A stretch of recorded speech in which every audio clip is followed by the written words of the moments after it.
Nakaraan mga sangkay, ang napag-usapan po natin ay patungkol po sa mga kanta na tumutukoy po sa demonyo or mga demonic worship songs. Ngayon man mga sangkay, may mga kanta na tumutukoy po sa end of the world na nilikha po ng mga magagaling o mga kilalang artist. Well, ito po ang ating pag-uusapan ngayon.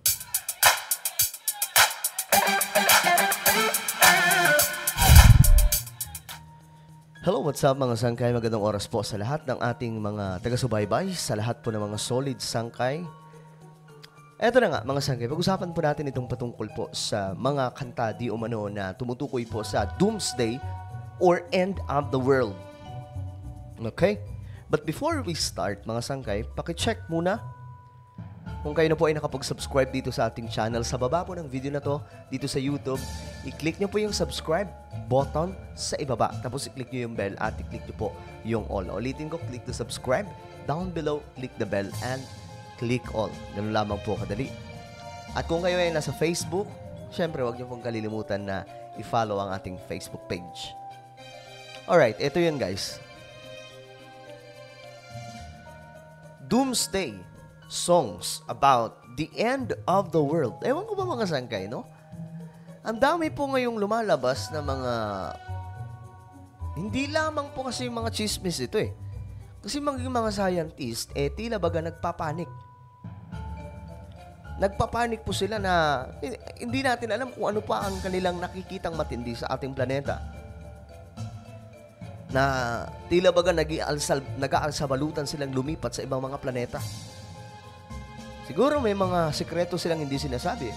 But if we look, kung titingnan po natin ang scriptures in the Bible, doon po talaga natin marirealize, mga sangkay, na talagang ang ating mundo ay wala pong maganda ng patutunguhan. And we must be ready. At sa paghahanda na yan, kailangan po natin ihanda ang ating sarili sa pamamagitan po ng paglilingkod natin sa ating Panginoong Diyos. Okay. Ano-ano mga kanta kaya ito mga sangkay? Ito hindi ko pa ito nababasa, itong article. So ngayon pa lang, sabay-sabay po natin. Doomsday song about the end of the world. The end of the world is inevitable. Should Earth take its natural course, none of us will be here to witness. However, there is a chance it will happen during our lifetimes. If something like a nuclear war or a massive natural disaster, okay, or mahit po tayo ng asteroid. Doomsday has indeed been the topic of many songs over the years. In this gallery, you'll get to know some of the most relevant ones. Okay, ngayon, tingnan po natin anong mga kanta ito mga sangkay. So, ang sinasabing doomsday or end of the world, it may happen, mga sangkay, sa pamamagitan po ng war, nuclear war. Alam niyo mga sangkay, sabi pa nga po ni former President Duterte, ang pinaka nakakatakot na mangyari sa mundo natin ay kung manggaganap po ang nuclear war dahil hindi po kakayanin ng ating planeta, maybe, ang mga nuclear na pasasabugin ng mga bansang malalakas like America, Russia, China, US at marami US, sabi ko na nga, North Korea at marami pa pong iba. So, marami but tingnan natin mga sangga itong mga songs. Every day is like Sunday. Ito po. Hindi ko kilala itong artist. Kayo na lang po ang maghanap kung sino po yan. Every day is like Sunday. This song from Morrissey. Galing po sa kanyang album. Inspired by Neville. Sino ba to? Apocalyptic.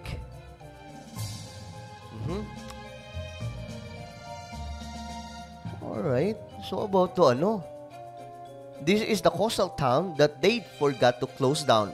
Armageddon. Come Armageddon. And in the seaside town, ito ating lyrics mga sangkay. That they forgot to bomb. Come, nuclear bomb. Ito po yung kanta. Kumbaga, isa po ito sa mga line ng song. Ito pa. Tingnan po natin. It's the end of the world as we know.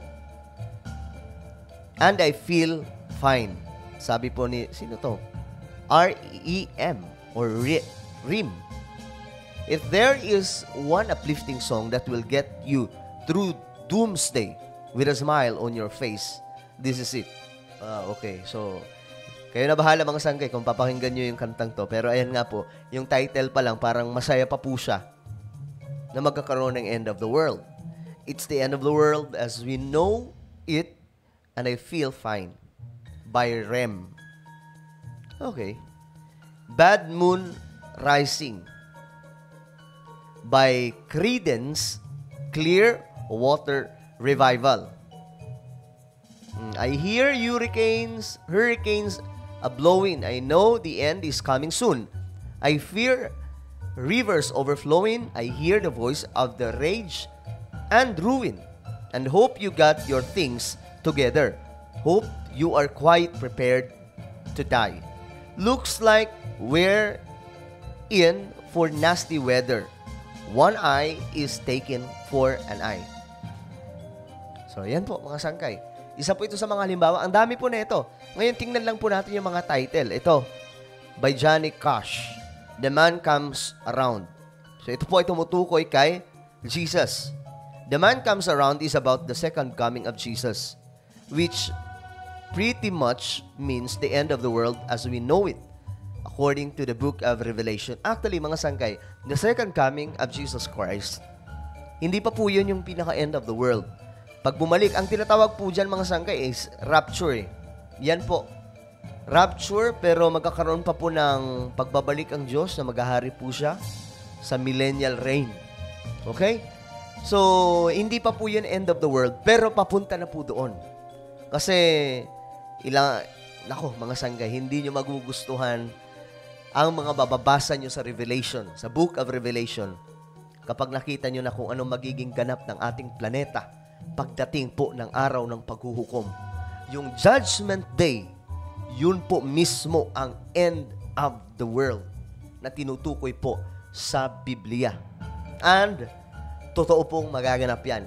Kaya nga ng mga sangkay, sabi nga ng Biblia, kahit yung mga anghel, hindi po nila alam kung kailan ito magaganap. Okay, but remember, always remember, tayo mga Kristiyano, ang kailangan lamang po natin is maganda po. Hindi po sa mga bagay sa mundo, but we must be ready by keeping our spiritual life na nasa level na mataas. Dahil kapag yung spiritual life po natin is down, wala po tayong relationship sa ating Panginoon, it may be, okay? Maybe, maranasan po itong sinasabing end of the world or tribulation that is very, very soon coming. Alright. Tingnan pa natin ibang song. The Final Countdown by Europe. So, tingnan pa po natin yung iba dito. 5 Years by David Bowie. Kayo na ang magandang pangsang kaya. Hindi na... 1999 by Prince. Only Prince can make us dance as the world collapses. We could all die here today. I don't want to die. I'd rather dance my life away. Parang happy pa po siya habang nangyayari yun. Pero alam nyo guys, sa mga naglilingkod sa Panginoon, kapag dadating man ang araw ng pagkagunaw ng ating mundo, okay? Kasi lilipat po tayo ng ating Panginoon sa mas magandang lugar na original, doon na po tayo titira. Babaguhin ang Panginoon ng buong universe, kasama po doon yung earth.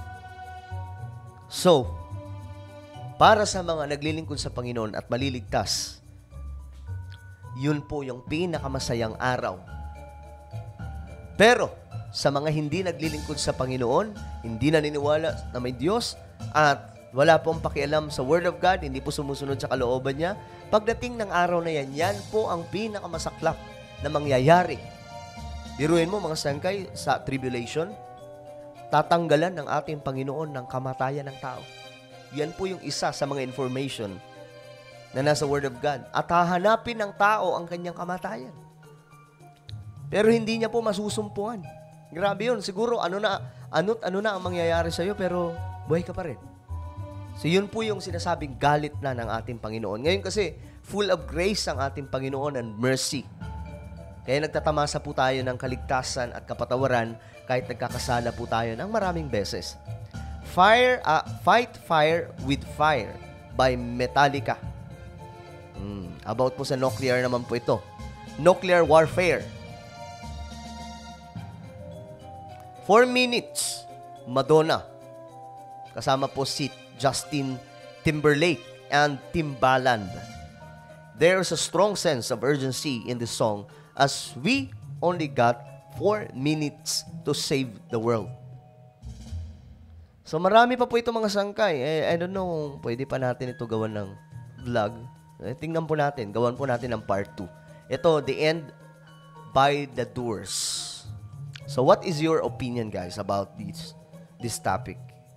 Okay, ano po ang inyong masasabi tungkol po sa napag-usapan natin? End of the world, lagi pong napag-uusapan yan no? Nauuso yan ngayon mga sangkay na topic. Dahil siguro sa mga nakikita natin sa ating mundo, alam nyo, ang pinakamainam na gawin dapat natin, maglingkod po tayo kay Lord. Okay? Maglingkod tayo kay Lord. Habang nakikita po natin ang nangyayari sa ating mundo, mas may kapayapaan po ang ating isipan once na kay Lord po tayo. Hindi po yung tipong nasa bahay ka lang, sinasabi mo may Diyos ka, pero di ka naman naglilingkod sa Diyos mo. Okay? Serve God and follow His commandment. At sa kasabay po ng mga nangyayari sa ating mundo, mabibigyan ka po niya ng kapayapaan at hindi po takot. Okay? Just comment down below ano pong inyong mga opinion. At ngayon, syempre, bago po magkalasan ang lahat, pakisubscribe po muna nitong isa kong YouTube channel, Sangkay Revelation. Ito po yun. Hanapin nyo lamang po yun sa YouTube at kapag nakita nyo na, click the subscribe, click the bell, and click all. So, wag nyo rin kakalimutan na i-follow ang ating Facebook page sa mga nasa Facebook. So, kung na po ay magpapaalam hanggang sa muli, this is me, Sangkay Janjan. Palagi nyo pong tatandaan that Jesus loves you. God bless everyone.